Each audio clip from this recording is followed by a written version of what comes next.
안녕하세요. 세로입니다.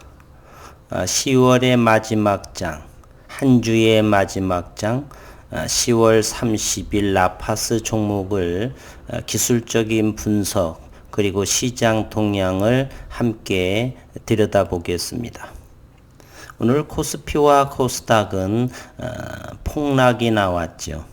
코스피는 60포인트, 코스닥은 21포인트. 오늘 매매 동향을 한번 보겠습니다.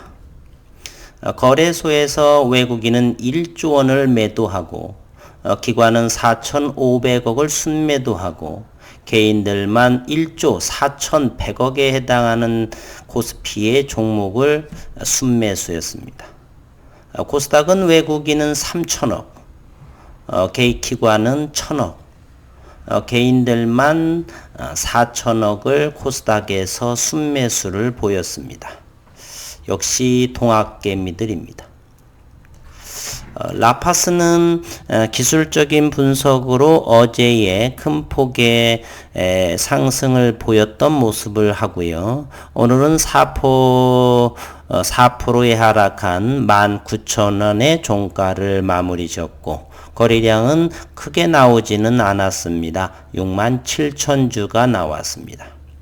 최근에 라파스의 회사에서 솔직한 4분기 실적에 대해서 한 해 동안의 이런 상황에 대해서 자세히 나와 있어서 함께 주린분들이기에 공부하는 차원으로 그리고 자세하게 천천히 같이 한번 보도록 하겠습니다. 이렇게 아래 한글로 하지 않아도 되는데요. 그렇게 되면은 잘 이해가 안 되고 해서 굳이 이렇게 아래 한글로 이렇게 같이 써놨습니다. 라파스가 상장 2년 만에 신종 코로나 바이러스 감염증 등의 여파로 실적이 정체되었다. 다만 해외 시장 공략 강화와 소송 이슈 마무리 등으로 내년에는 다시 성장할 것으로 회사 측은 기대했다. 라파스는 마이크로니들 기술을 기반으로 2006년에 설립이 됐고요. 이 기술은 약물을 머리카락보다 얇은 굵기에 미세한 구조물로 만들어 피부 장벽 속으로 직접 약물을 전달하는 패치 형태의 경피 약물 전달 체계를 말합니다.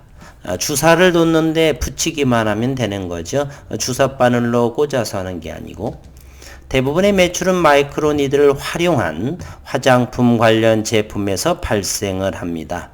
얼마 전에 일본에서는 최고의 판매 실적으로 인해서 기네스북에 등재된 일도 있었죠. 올해 상반기 기준 제조자 개발 생산이 전체 매출액의 66%를 차지한다. 이어 자세 브랜드와 C 제품이 각각 22%, 0.8%, 또 핏콩, 타이거너츠 등 건강기능식품도 10%의 매출에 해당된다. 상장 당시 주관사인 동부금융투자와 라파스는 2019년 예상 매출액과 영업이익을 198억 15억 원을 제시했는데 2018년 매출액 97억 대비 103%의 증가이며 영업이익은 30억 손실에서 흑자 전환한 수치입니다. 그리고 올해 2020년에 매출액은 274억과 영업이익 62억을 달성한 것을 목표로 했는데 올해부터 의약품 관련 매출이 발생하면서 내년에는 매출 484억 원으로 기록할 것이라고 2020년과 2021년을 이와 같이 예상치를 내놨었죠. 그런데 작년과 올해 그리고 내년 작년과 올해 매출의 성장의 근거는 화장품이었고 상장 당시 마이크로니들 배치는 시장에서 활성화하지 않은 새로운 유형의 제품이었고 주관사는 동부증권은 세계적인 화장품 기업들이 지속적으로 라파스의 마이크로니들 패치 제조 기술에 관한 관심을 보이며 거래가 개시되고 있는 점을 긍정적인 요소로 뽑았다. 이들은 투자 설명서를 통해 마이크로니들 패치 제품이 시장에서 더욱 친숙해지게 된다면 독보적인 양산화 능력, 품질 검증을 거친 라파스의 입지는 보다 높아질 것으로 예상된다라고 설명을 했죠. 하지만 예상과 다르게 실적은 따라가지 못했다. 지난해 라파스는 연결 기준 매출액 182억, 영업손실 4억 원에 기록했다. 매출은 예상치 대비 괴리율이 8%에 그쳤으나 영업이익의 경우 흑자 전환을 하지 못하고 적자가 지속됐다. 이유인즉슨 일본향 제품 매출 일부의 납기가 연기돼 발생된 직접 인건비 상승, 지난해 4분기에 신공장으로 제조시설을 이전하는 과정에서 발생한 일회성 비용 증가 때문이라고 설명했습니다. 그리고 올해는 역성장도 가능성이 있다. 상반기 매출액이 91억 원을 기록했는데 전년 동기 대비 1% 줄었다. 세부적으로 ODM 매출액이 79억 원에서 61억 원으로 감소했다. 하지만 자사 브랜드 매출액은 9억 원에서 20억 원을 늘었으며 기타 매출도 4억 원에서 9억 원으로 증가했다는 부분은 긍정적이다. 하지만 지난해 상반기 5억 원이었던 영업이익이 적자로 전환해 20억 원의 영업손실도 기록했다. 이와 같은 것이 코로나19 영향과 소송비용 발생 등이 영향을 끼쳤다고 회사는 설명했다. 미국 국제무역위원회 기술 특허 침해와 소송비, 신규 광고 선전비, 대손 상각비 등이 영향을 끼쳤다라고 말했습니다. 등등 읽어보시게 되면요, 자세한 내용을 할 수가 있고요. 이렇게 솔직하게 분명하고 투명하게 이러이러해서 2020년대는 예상치보다 매출액 영업이익이 부족했다.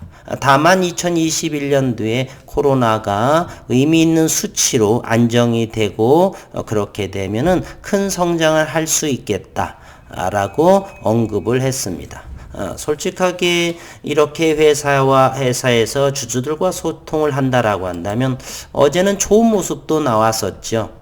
어제의 내용은 라파스 코로나 백신 후보 균주 확보로 2021년 백신 개발이 본격화된다. 그리고 어제는 러시아 특허 취득됐다라고 해서 큰 거래량을 동반하면서 상승을 보였죠. 22,000원 정도까지 갔던 걸로 기억을 합니다.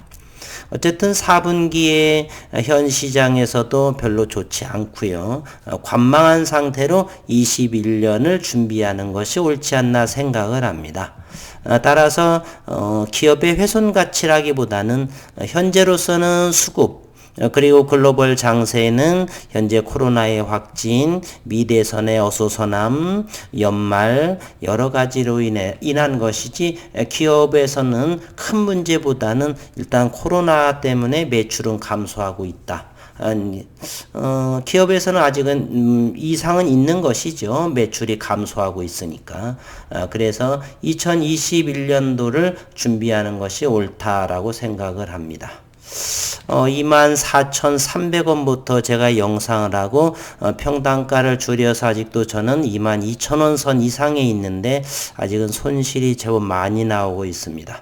아직 2년 3년 정도의 장기적인 관점으로 보고 있는 종목인데 현재로서는 상당히 손실이 크고 있습니다.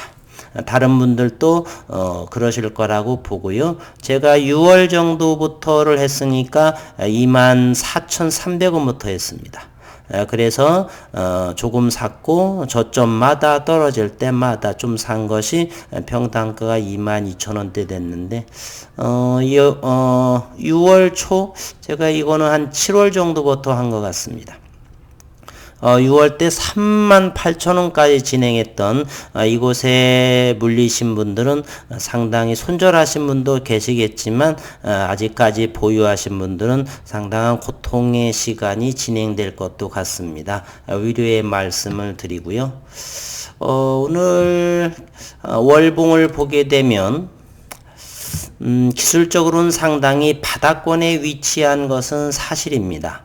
월봉도 바닥권이겠고요. 일봉도 상당히 낮은 바닥 상태에 머물러 있죠. 현재로서는 차트는 이것으로 한번 볼까요? 라파스 현재는 일봉에서를 보게 되면요.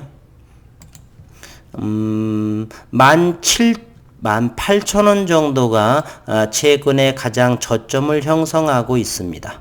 오늘 4% 하락을 해서 양시장이 큰 폭의 하락했기 때문에요.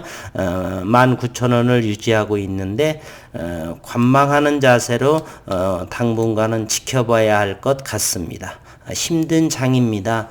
힘내시고 좀 먼 시각으로서 인도하고 세럼과의 본계역도 늦어지고 있죠. 코로나로 인한 것이기 때문에 큰 기술력이 떨어지고 그런 상황은 아닌 것으로 생각이 됩니다. 빨리 안정이 되어서 좋은 기업과 그렇지 않은 기업에 이렇게 분별이 잘 이루어졌으면 좋겠습니다. 한 주 동안도 수고 많으셨습니다. 11월에 좋은 모습으로 다시 뵙도록 하겠습니다. 수고 많으셨습니다.